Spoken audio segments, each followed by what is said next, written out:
Hello, this is Marcy Canciobello from Miami Book Fair, and thank you so much for joining us for this special evening with Richard Blanco as part of our Poems for Isolation series. We are really excited to hear some poems, and I hope you have some questions ready to ask Richard for the Q&A portion.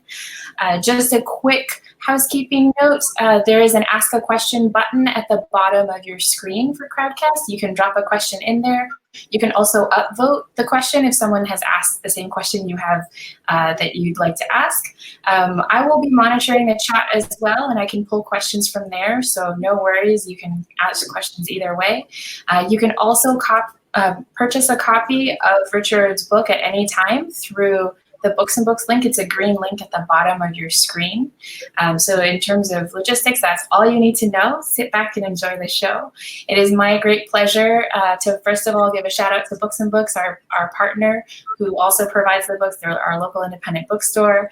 Huge shout out to the Miami Downtown Development Authority, as well as to Richard Blanco himself for spending the evening with us, and to you, the audience, for joining us for this wonderful live event.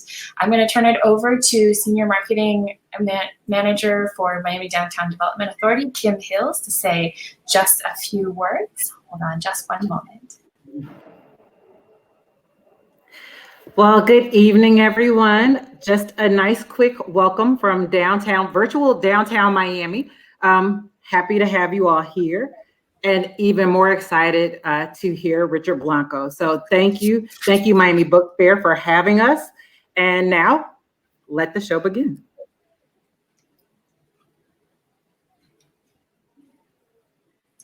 Thank you, Kim. It's my great pleasure now to introduce our star of the evening, Richard Blanco. He was selected by Barack Obama as the 5th presidential inaugural poet in U.S. history. And he is the award-winning author of 2 memoirs and 4 poetry collections, including his latest, How to Love a Country. The paperback version just came out about 2 weeks ago, or no, maybe a month ago. What is time? But his body of work and advocacy are characterized by his personal negotiation of cultural identity and universal themes of place and belonging. And he currently serves as the first ever education ambassador for the Academy of American Poets. He is also a member of the Obama Foundation's Advisory Council. Please give a round of virtual applause for Richard Blanco. Virtual applause, I love that. Thank you. Thank you, Marcy. Thank you, Kim. Thank you, Books and Books. And of course, thank all of you for tuning in. It is my absolute pleasure to share this evening with you, with everyone gathered around poetry, gathered as a proverbial and now virtual village. And indeed, it is a time for poetry, right? I mean, it's the time that we often turn to make sense out of the world, to think about new perspective, to find solace, to draw some light out of the darkness. I always kind of like to joke a little bit, that sometimes poets, when things are really good, we always try to find something bad.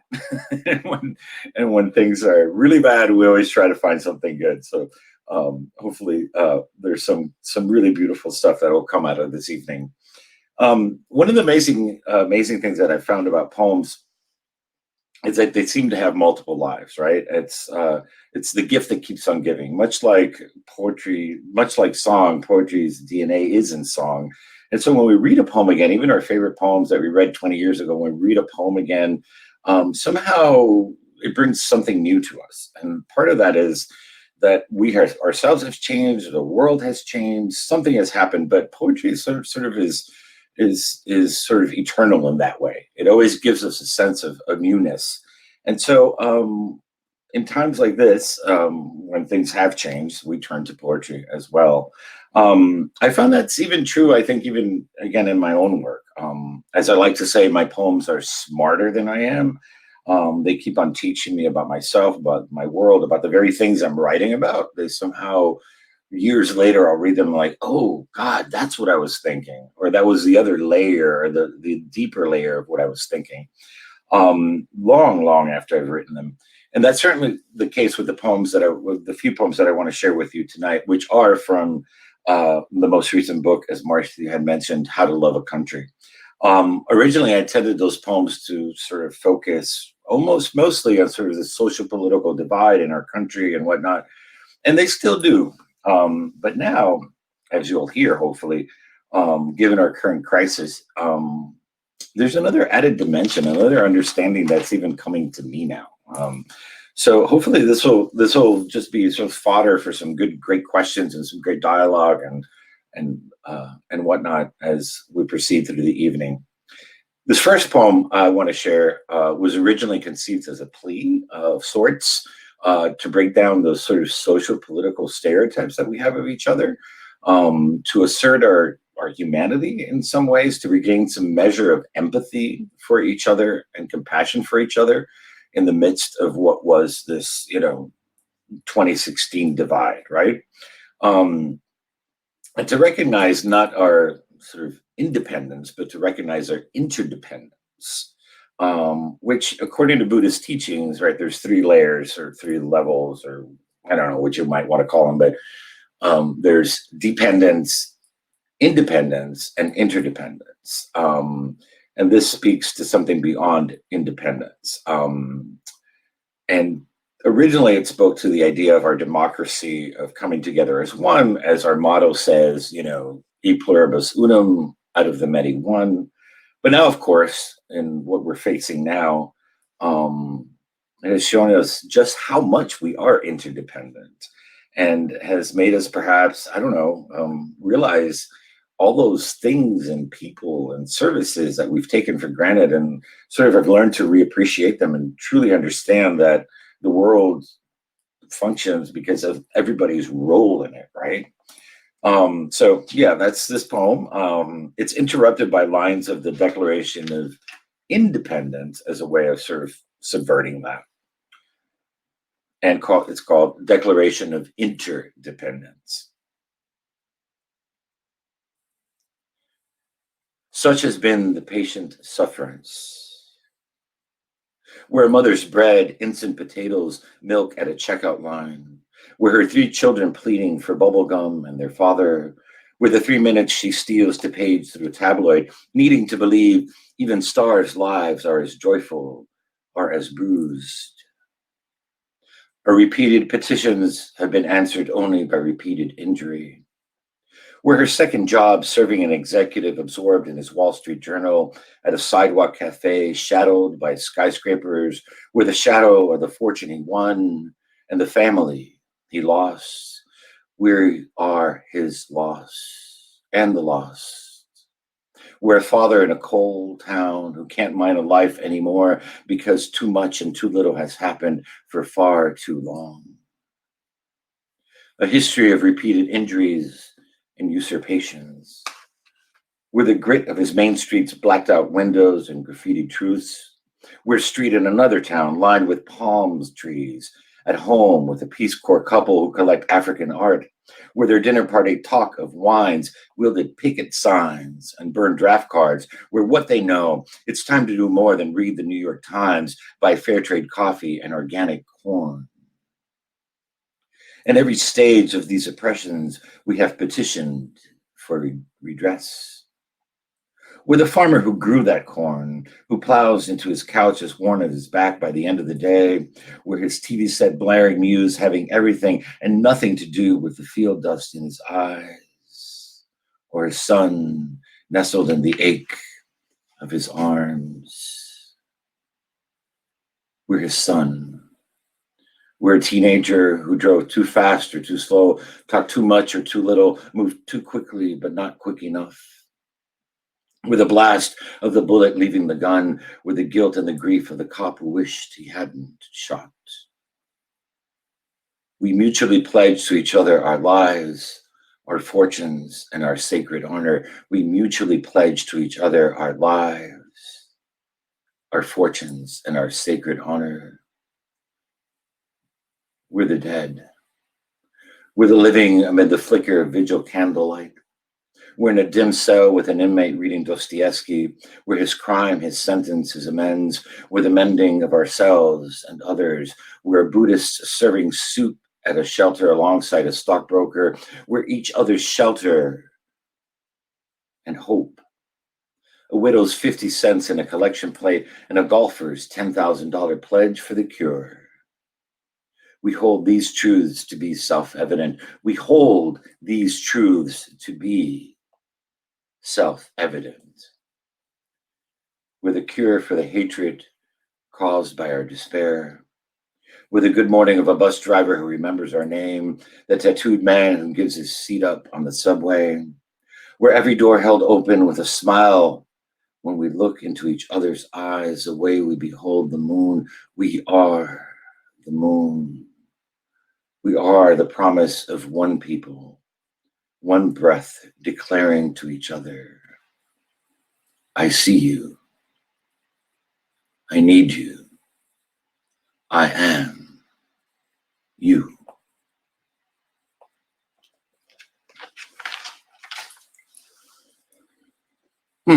Okay. So this next poem I want to share with you was inspired by my mother's own journey as a Cuban exile immigrant. We left her entire family behind in Cuba, literally, not figuratively. I mean, her parents, her 8 brothers and sisters, every single living relative. And I started thinking about that and thinking about what if I had to do the same and leave my home in Maine, where I've been for 10 years. So I'll always be a Miami boy. And thinking about, really, it's just an amazing kind of exercise. If you had 24 hours to sort of pack your life up, what would you take? What would happen? What would you go through emotionally?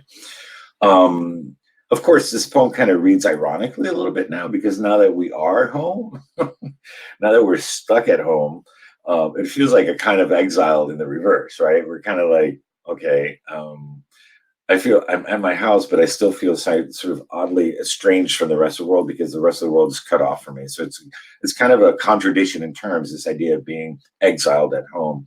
So that's kind of why I wanted to share this poem, to sort of give that little bit of irony, because I think, again, like I said, my poems are smarter than me. It's teaching me, like when I wrote this poem, I thought it was like, oh, it's all about my home and my pine trees and blah, blah, blah, and realized that home is really much larger than just your property line and your physical structure. But home ultimately means community. It means everybody that sort of interacts with us from day to day that we take for granted, everybody and everything that sort of makes us or grounds us in a sense of place. But still, I think the poem sort of in some weird way speaks to that, this moment. Imaginary exile. Dawn breaks my window and dares me to write a poem brave enough to imagine the last day I'll ever see this amber light color the wind and breathe life into the dark faces of these mountains that I know by name. Risen from the bedrock of the only country I've truly lived, resting on the same earth as this house in which I'll never rise again. A poem that captures me making my bed one last time as the sun climbs the maples that I'll never see again burst like fireworks into fall, or undress themselves, slip into snow's white lace. Never again the spring giggles of my brook or creaks of my floor, never the scent of my peonies or pillows, never my eyes on my clouds or my ears to the rain on my rooftop in this country. A poem that finds a word for the emptiness of suddenly becoming a stranger in my own kitchen. As I sip my last cup of coffee, linger with the aroma of my last meal, my hands trembling as I toss leftovers, wash dishes, eat one last piece of bread I'll never break again, and cork a half-empty bottle of wine I'll never finish, a vintage I'll keep savoring like memories through my mind's palette. A poem that lists which parts of me to part with and which to take. Give up my orchids and dog to my neighbor Jewel, but keep our stairs goodbye. Leave the china and crystal, the box of plastic souvenirs. Forget my books, but pack every letter and card I've saved. Not the gold chains that won't buy back my life, but stuff all the loose photos like crumbs in my pockets I'll need to live on. A poem that brings daisies for my mother, holds her as I swear I'll return to hold her again, though we both know I won't. That speaks with my father one last time at his grave and forgives his silence again, forever. That hopes my husband can flee with me, knowing he can't. Our last gaze, a kiss meaning more to us than our first, as I hold his hand and hand him my keys. A poem. Ending as I walk backwards away from his love at my door to open another. Step into some strange house and country to harden into a statue of myself. My eyes fixed and crumbling like the moon, and like the moon, live by borrowed light, always but never quite, dying in the sky, never forgiving my fate, in a poem I never want to write.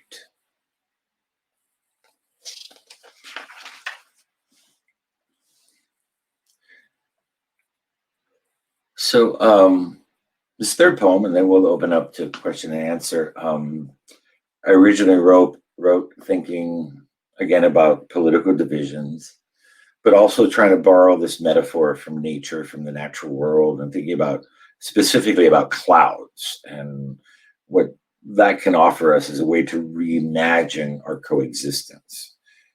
The idea that if we're going to survive as a country and actually as a species, we need to begin breaking down certain boundaries.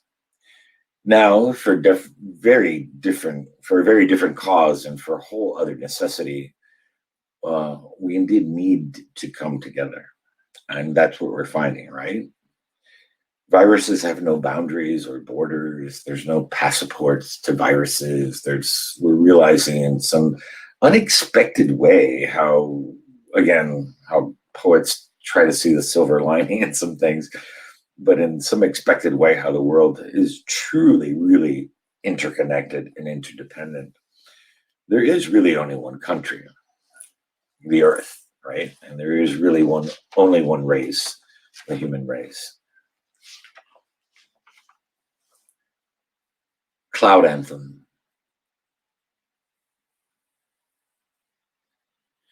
Until we are clouds that tear like bread but mend like bones. Until we weave each other like silk sheets shrouding mountains, or bear the gales that cheer us.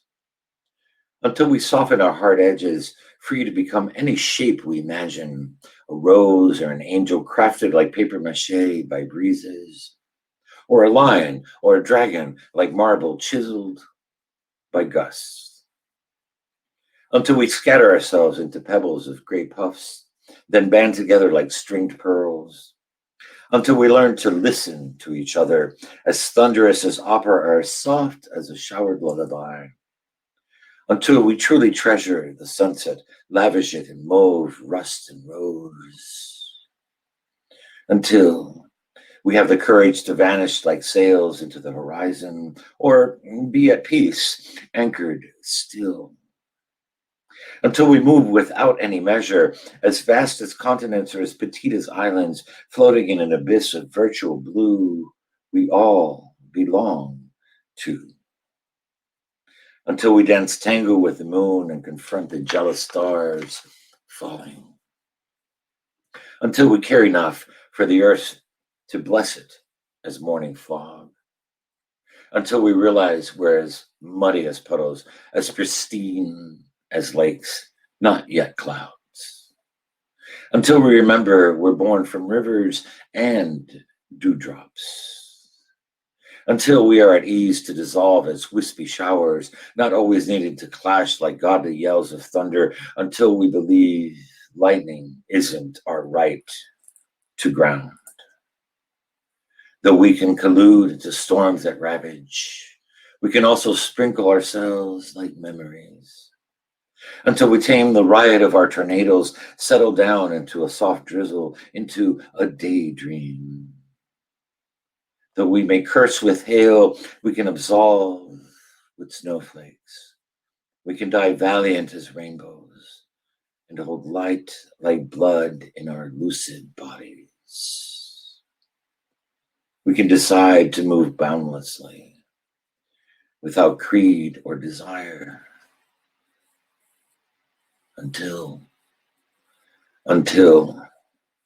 we are clouds, meshed within clouds, sharing a kingdom with no king, a city with no walls, a country with no name, a nation without any border or claim, until we abide as one in one single sky. Thank you, everyone. We didn't hear the virtual applause, but Marcy, I think we're good for questions now, if that works for everybody. Thank you so much. I was applauding in my house, so It is a little I'm weird. getting virtual applause. I'm like, they're like, oh, I guess it's kind of interesting, right? We're all getting used to this. Yeah, people are dropping applause in the chat too. I've been reading the comments as we go. Thank you so much. Those were really beautiful readings. Just a quick note to everyone who's joined us recently. If you want to drop your question in either the chat box or the ask a question box at the bottom of your screen, I'll be happy to read them out to Richard. But while you ask your questions and type them out, I would like to start with a question for Richard and buy you all some time. So Richard, this is your first full-length poetry collection in a few years, but you've written so much in between, so many you've written 2 memoirs, you have your children's book, and you've also got a lot of your occasional poems. And yet all of these poems feel like an extended, matured version of everything too. It's an amazing capsule. Can you talk about what it was like to revisit creating a full collection instead of doing very special occasional poems? And some of these too are from specific projects too, right? Yeah, some are. Yeah, quite a few actually. But what I've realized, Marcy, is that ultimately, and it's taken me a while to realize this, but like ultimately, as they say, that every poet is writing one poem all their life, and to me, what that means is that somehow there's some kind of obsession, which I try to teach my students as well, right? And that informs every poem in some way, shape, or form. And for me, that comes down to home. I mean, really one word, right? Home, which of course is a big word. It's like asking what is love, right? So even in these poems, which are really sort of can be very not autobiographical, right? There's poems here about race, about like sort of like just historical periods, persona poems. It really is. I've just asked that same question in the context of a larger self or a larger we, not just what my own sort of individual conflict is with identity and place and belonging and with being an American or not, but really what it means to so many of us. And the inauguration, serving as inaugural poet, really sort of springboarded me into that world, thinking about, oh my God, wait, this is a question on a lot of people's minds, not just me. I thought it was always just me, right?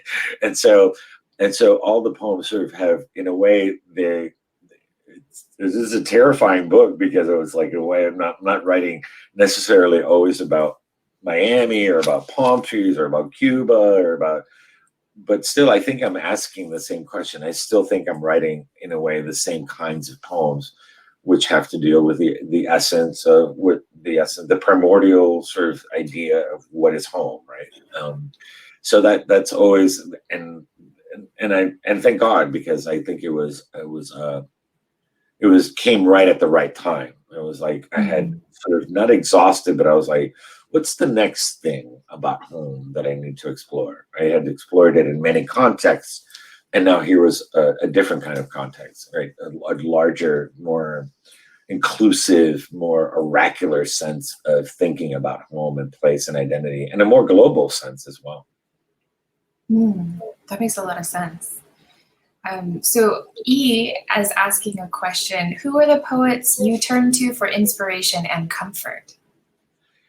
So I don't have necessarily like always like favorite. I have favorite poems, and so which masterpieces. I mean, every poet has produced masterpieces, right? Like, well, and so I keep on turning to those. Like I was saying earlier, like I still read the love song of J. Alfred Prufrock and go like, oh my God, like now that I'm 50, like, well, 52, you know, and I'm like, okay, I get it in a different context. So the masterpieces of every poet always I keep, you know, whether it's T.S. Eliot or Mary Oliver or you know, or even contemporary classics that I consider, I always turn to individual poems. But I will say that there's one poet that's really influenced most of my life, and that is Elizabeth Bishop. In a weird way, because she is so different than me. Here's this New England lady, you know, like blue haired, you know, like a person who's very stoic and but like she was basically, I think, looking for home all her life. She was effectively orphaned when she was about 4 years old because her father had died and her mother was institutionalized for the rest of her life. So in a way, she lived in Key West. I just went to Key West and saw her house. I lived in Brazil for a while just because like Elizabeth Bishop lived there. And so in some weird way, she was very, you know, proper New England, like she wouldn't let it out. But in between the lines, she's falling apart. And I've always connected with that kind of thing. And it's really interesting because I think that sometimes people expect me to answer that question with like, not to mention, I mean, Sandra Cisneros has been my dear friend and mentor and like love of my life for like 25 years.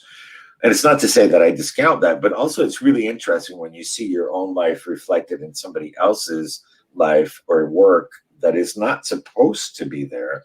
But I would hope that the same happens the other way around, right? That some little Anglo-American kid will find some sense of displacement and look at me as a little Cuban gay kid writing about his own sense of displacement and realize I feel that too, right? And there's something beautiful about how art transcends those boundaries. And that's why I mentioned Elizabeth Bishop mostly, because it's not the person I would expect to find myself in. And yet I did. And so that's been a great influence in my life. Elizabeth Bishop, another great Florida poet. Valerie Law asks, you used the moon as metaphor in 2 of the poems. Do you see it as a way of the people of world visually tied to each other as connection? Well, first of all, hi, Valerie. I think it's the Valerie, I think, and there's only one Valerie Law that I know.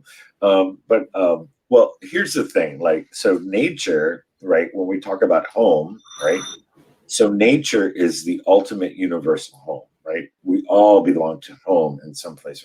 Who does not know the moon? Who does not know clouds? Who does not know a lake? Who does not know a river? Who does not know the sea? You know, so it's part of like what I came to bear in the inaugural poem, actually. If you see what glues us all together is nature.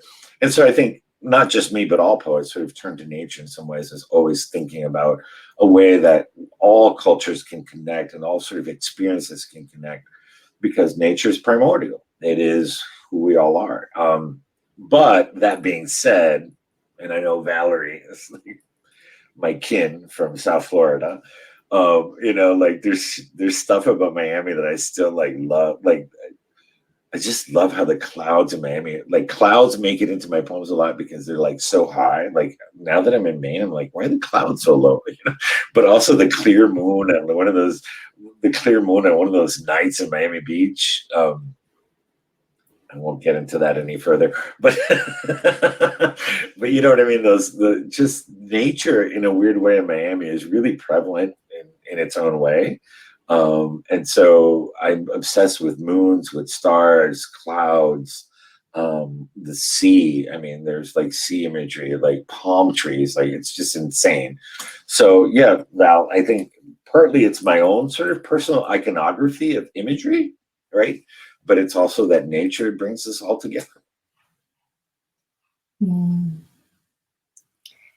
And tied to that, Johanna Piard is asking, with poetry, every single word seems so valuable. How are you able to construct your poems so carefully and yet express these complicated ideas? Do you still struggle with this, or does it get easier as you mature as a poet? Oh, well, Marcy can answer that question. Yet to come. I always say it doesn't get any easier per se. What I always tell my colleagues and my students as well is that I just know when I'm screwing up a lot quicker. I know when I'm going down the wrong path. I mean, that's really the only thing that I think I've learned, because every poem is a journey. Every poem is a journey into the self. Frankly, if I don't struggle with a poem, it's not worth it. What the hell? Like, what the hell? Why the hell would I write it? Like, and sure enough, when I write a poem that I'm convinced exactly what it's going to be or what it's about or what I feel about it, and I stick and I get really stubborn about it, the poem fails. And so it's ultimately, a poem is a moment of discovery for myself as a writer. And so that discovery moment, which takes blood, sweat, and tears, and I don't mean to say that sort of across the board. Sometimes there's a confluence of things that just happen and you're ready to write that poem, and it'll happen in 3 or 4 days. Sometimes there are poems that I didn't include in my first book that are in my third book because I couldn't. There was something about me, like I was saying earlier. Sometimes my poems are smarter than me, and sometimes they're doing stuff that I'm not even aware of yet. My subconscious is in there somewhere, and until I'm ready to actually write that poem. So each poem has its own journey. So I can't sort of equivocally answer that question as saying like every poem. Some poems are like come quicker. Some poems take years. Some poems take whatever. But the idea being that they have a journey, and that it's also really about discovery, and that moment of discovery is what the reader, when that imparting of energy, right, is what the reader feels. When I discover that moment in the poem, like that's what the reader feels, right? And that's sort of a context of contemporary poetry.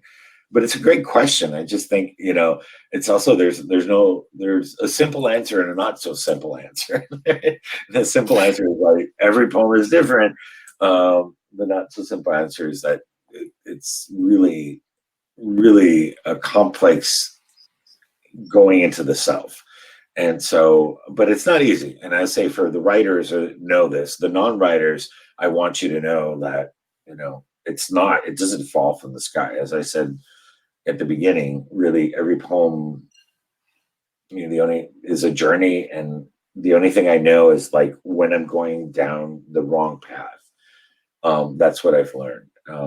But other than that, thank God, right? Because if, as they say with everything in life, if it were easy, everybody would do it. And I gotta tell you, even as an engineer, like people think engineers are like, and I don't know if that was in the bio, but I've been a practicing professional engineer all my life. And like even as an engineer, like no two projects are the same. You discover something different about each project.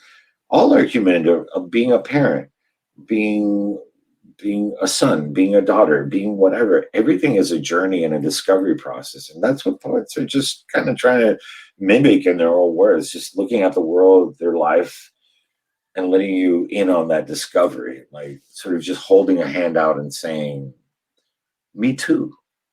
I have felt this. Haven't you? Right? That's what it's all about. Mm. And I think also tied to this, speaking of that feeling, Courtney McQueen, who says that they are a former student of Campbell McGrath, who I know was also your poetry teacher way back at your days at Florida International. They're asking, did the poem America come first or the story Happy Thanksgiving? So Marcy and I have a relationship with this. So like, yes, Campbell, first of all, FIU was a much smaller program back then. So Campbell is the only teacher I've ever had. And as I always tell him, he's the voice in my head when I'm editing everything. Like even when I teach, I only know how to teach like Campbell. And now that I'm a professor at FIU, I'm like, oh my God, like, am I just a copycat of Campbell? And it's funny, I assigned in my first graduate creative writing workshop, I assigned that same first poem, and Marcy had that same first poem, assignment, I should say. It blew my mind. We were just talking about this before the session started. It blew my mind because I had been writing poems and sort of skirting around the issue, but I think like many of us in Miami, we grew up knowing we're different, but not really realizing that we're really different than the rest of the United States. There's a kind of a bubble that's interesting. And so to be asked that question, like, to write a poem about America, I was like, and we read all these poems, and I was like, what are like Whitman and Frost and like Ginsberg? And I was like, what the hell is he talking about? I was like, I can't write this. This was my first poetry assignment in a creative writing graduate course ever. And I wrote the Thanksgiving poem in response to that. And it was a floodgate. It would just open my like understanding that I never even knew I had all these questions that had been with me since I was 5 years old. And it became my first book. Literally every assignment after that, the second assignment is the second poem in the book. The third assignment is the third book. It was brilliant. And I got to say, I don't know that Campbell really masterminded that because it was his first semester at FIU. So he had no idea what Cubans were about, the poor thing. He had no idea what Miami was all about. And it was very serendipitous, I got to say. But I guess, we all have those moments in our lives, and something gelled, right? And again, it became the story of my life. What is home? This is a poem I'm still writing that poem. I wrote him jokingly after the inaugural. I was like, or during the inauguration, when I got the call, I said, Campbell, actually, this is exactly, I actually wanted to tell Obama when I spoke to him, I was like, don't worry, that was my first assignment. I got it. That's been my prompt for 20 years. Write a poem about America, right? Like, here you go. Okay, same poem 20 years later. And you also have that poem in your new book that references that Thanksgiving, the dry turkey poem, just in like a quick line, Mother Country, I think. And so it ties together so perfectly.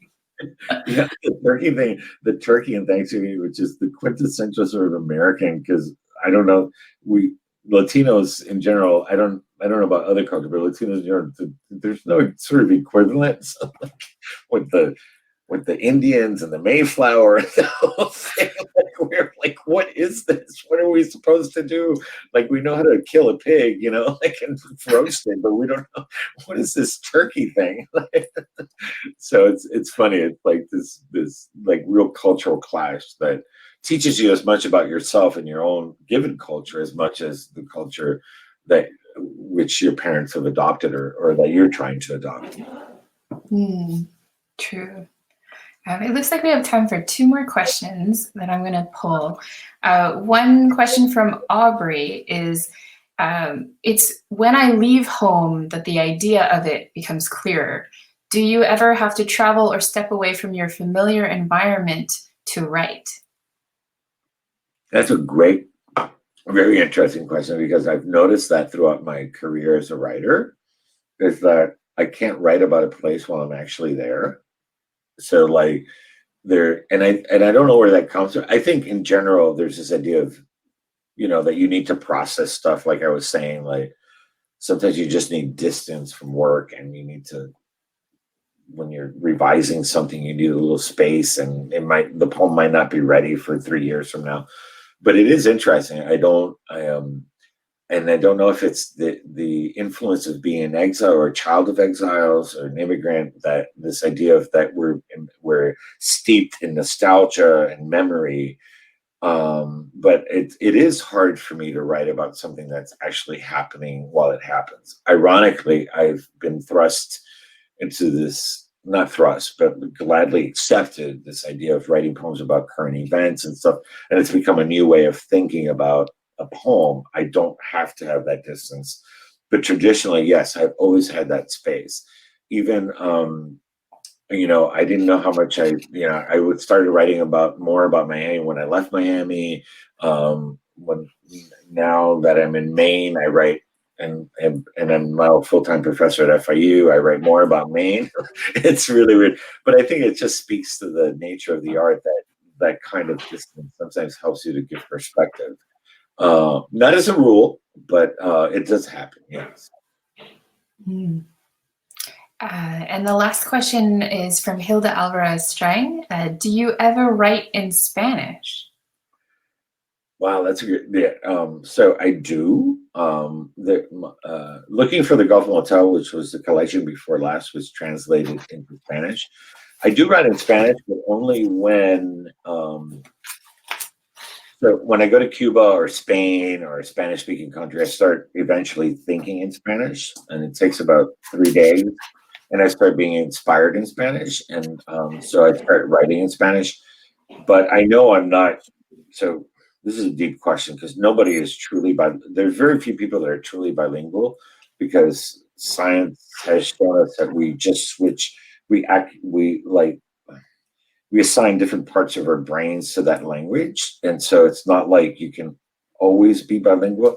And so part of what I love to do is play with the idea of not being bilingual, being bicultural. So when I go to these countries, I start thinking about things in Spanish, like blah, blah, blah, like I'm just like, and I start forgetting English.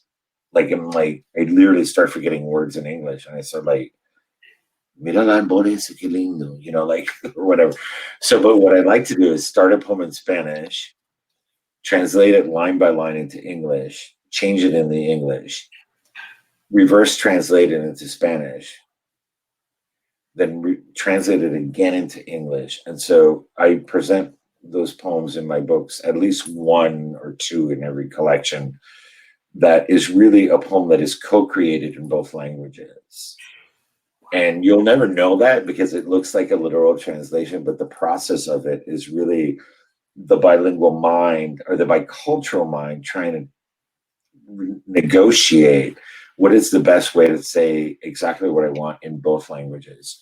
So that's what I like to do, but I can't consider myself, because at the end of the day, I'm an American poet. Like by that, I mean that my experience as a Cuban American is uniquely tied to our culture in this country. If my parents would move to Japan, I don't think that I would be writing like Japanese Cuban poetry. Like there's something weird about America, wonderfully weird about America, that we're just trying to negotiate identities still, right? And so I just, I don't, my literature or my work doesn't come from the same space as Latin America per se, although we share a common language, right? And so it's interesting because I don't think it translates very well sometimes, because my translator, I would never translate my own work because I don't have that command of Spanish. But my translator told me, he said, I'm not translating your work. I was like, what are you talking about? I was like, he said, I am putting it back in the original language that it happened. And that blew my mind, right? I was like, whoa, what are you talking about? It's like, and it's true, like a lot of the family poems happened in Spanish.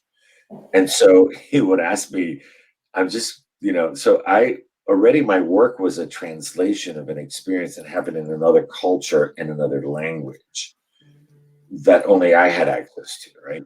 And so he would ask me questions like, did your mom really say caramba? And I was like, no, she said cojones.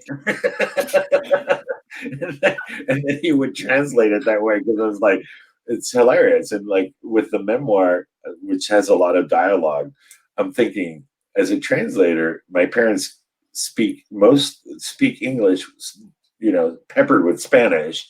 When you reverse translate that, I would have to speak Spanish peppered with English, right? Because that's how we connect. So it's a fascinating thing, and it's not just about, it's just, sorry to go on, but I think I'm going to take that question a little, just 1 second deeper. I don't even know why I'm a poet. I didn't realize why I was a poet till about like 5 weeks ago. It's like, Richard, why are you a poet? Like, I'm an engineer. Like, I have no reason to be a poet. And I realized everything that I'm telling you about language, I got here when I was 45 days old. I was the first person in my family to learn English. I was translating for my parents, not conversations, but phrases. By the time I was 4 years old, I knew that language was a way of living, breathing, thinking, being in the world. And as I look back at my life, I'm like, that's why I came back to language. And thinking about these same things that this question is making me think about, how that's the way we think of our lives, is through our language. And so when you have the gift of knowing 2 languages or 3 or 4 or 5, or even just one, honestly, like, to filter it through that way is really interesting. And I think that's why I'm a poet. I'm not a poet because I was reading Shakespeare at 3 or anything. Like, I was a working class immigrant, like worse than like practically like lower middle class, not even working class kid. And language was everything. Language was how we negotiated the world. Well, we are grateful that you are a poet. And I hear that, Elsie, you have one last poem to share with us tonight. Yeah, I'm going to share one last poem. And just, this has nothing to do with the COVID-19 or COVID-28. I don't care. That's nothing to do with anything. I just wanted us to leave us on, like, especially for my Miami folks, my Miami kin, just on something funny and sort of Cuban and very Miami, like just something to just laugh and get us through the week, as Marcy told me. So this is just dates back to one of the earliest, sort of, not earliest, but one of the most bizarre memories I've had of like my parents sort of, and my whole family obsessing over the Miss America pageant and thinking about like, and me as a kid going like, why are they so obsessed about Miss America? We're going back to Cuba, for Christ's sake, and like, again, questioning that sense of place, home, identity, like, what are you doing with that? And I wrote this one fairly recently, my 3rd book, just to answer that question, like, what was that Miss America pageant all about? What were those psychotic nights when people would come over and it was like, just like this big celebration? So here we go. Betting on America. My grandmother was the bookie. Yep.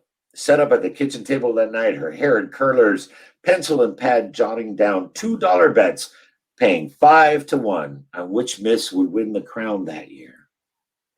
Abuelo put all his money on Miss Wyoming. She's got great teeth, he pronounced, as if complimenting a horse, not her smile filling the camera before she whisked away like a cloud in her creamy chiffon dress. I dug up enough change from the sofa and car seats to bet on Miss Wisconsin, thinking I was as American as she because I was as blonde as she was, and I knew that's where all the cheese came from. And that wasn't all. Chocolate was from Miss Pennsylvania. The capital of Miss Montana was Helena. Mount Rushmore was in Miss South Dakota. And I knew how to say Miss Connecticut, unlike my tia Gloria, who just pointed at the TV. Esa, that one, claiming she had her same figure before leaving Cuba. It's true. En verdad. I have pictures, she declared before cramming another bocadito sandwich into her mouth. Papa refused to bet on any of the misses because Americanas all have skinny butts, he complained. There's nothing like a big culo cubano. And everyone agreed, verdad, except for me and my little cousin Julito, who apparently was a breastman at age 5, reaching for Miss Alabama's bosom on the screen, the leggy mulata sashaying in pumps and swimsuit, seducing Tio Pedro into picking her as the sure winner. She's the one, She looks Cubana, he swore. And she did. But she cost him $5. Cojones, he exploded as confetti rained down. Bert Parks leading Miss Ohio, the new Miss America, by the hand to the runway. Gloves up to her elbows, velvet down to her feet, crying diamonds into her bouquet, the queen of our country, our land of the free. Amid the purple mountains of her majesty floating across the stage and our living room, though no one bet on her, and none of us, not even me, could answer Mama when she asked, Chico, where is Ohio? Thank you. That was amazing. What a beautiful way to end this. Thank you so much, Richard. Thank you for blessing us with your poems and sharing the night with us and making us all feel a little less isolated. Everyone, buy this book. It's gorgeous. If Books and Books has signed copies, they will send you one. If it's unsigned, they'll still send you one. Buy all of his books. Also, I believe there's an audiobook of this that Richard himself narrates. So I'm going to give a shout out to that on Libro FM through Books and Books link. Click on that little green button on the bottom. Thank you again, Richard. Thank you everyone for being here. Thank you, Books and Books and Miami DDA and everyone, and have a good night. Thank you so much.